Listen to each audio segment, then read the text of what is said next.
welcome back to a video here on the channel. For today's video, we're back with a Stock Talk video. And for today's Stock Talk, we're going to be talking about stock ticker symbol LULU. Lululemon, okay? Lululemon has been grinding ever since March. We had the beer bug come in, kind of pulled it back. Well, I mean, kind of. It definitely did, okay? Along with many of their stocks. And because of that, we've recovered off of that. And we've been charging up ahead, okay? We hit basically $400 at an all-time high, okay? Now, as we look into the present and into our future, we noticed that there was a little pullback, okay? Last Thursday and Friday of last week, yeah, there was a little bit of a pullback. It was a healthy pullback. We needed that, okay? We were in this tech bubble, quote unquote. We were in a bunch of things that just, we were grinding too much, too fast, too quickly, and we just need some sort of pullback. And obviously, everything was affected by it, even Lululemon. Now, the reason that I like this pullback for Lululemon is because we have earnings coming up this Wednesday, okay? And the earnings forecast is projecting 55 cents per share, okay? Based on what some news and analysts are saying, that its price target is up to $430, okay? It's $435, $430, $400. The price target is being raised. Now, the thing that I was questioning was, oh, well, it was probably raised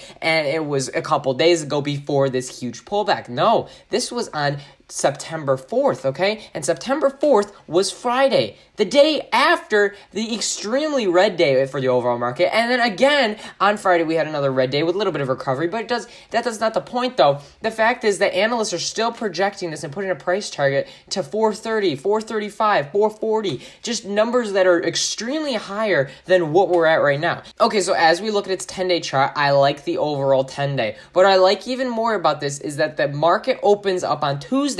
Earnings come out Wednesday afternoon, but at 3:30. Okay, that's an hour earlier than most earnings come out. They normally come out at 4:30, which is after hours or 4 o'clock, whenever it is. So it's harder to get into some of those stocks or get out of those stocks. Now, the interesting about this is, yes, it will be at 3:30, so it's going to be a very volatile stock in that afternoon and even in the morning, okay, because Tuesday is going to be an interesting day for the overall market. If it's going to be a green day, I would highly suggest, if you've done your research and you feel comfortable getting into this stock, to get into this stock, okay? Because this stock is something that I can see in the long term as a good stock, and even in the short term to get a nice trade off of, okay? So definitely do your due diligence, okay? And this Wednesday afternoon, they will be having their earnings report, okay? And market doesn't open up till Tuesday, so you got to come up with a game plan, figure out what you want to do Tuesday, see what the overall market looks like, okay? And based on what the analysts are saying, and based on their earnings per shares, and based on a lot of other factors like this nice pullback we've had, I think it's a setup for a beautiful play, and that you guys should be definitely looking into. Again, this is your own information. You can take it how you want it, but I'm just giving you this information because it could be very helpful, and I'm trying to get you guys to make some money, okay? So definitely check out Lululemon, ticker symbol LULU. That's all I got for today's video. Hopefully you enjoyed. Leave a like if you did, subscribe for more content, and I'll catch you guys in the next video.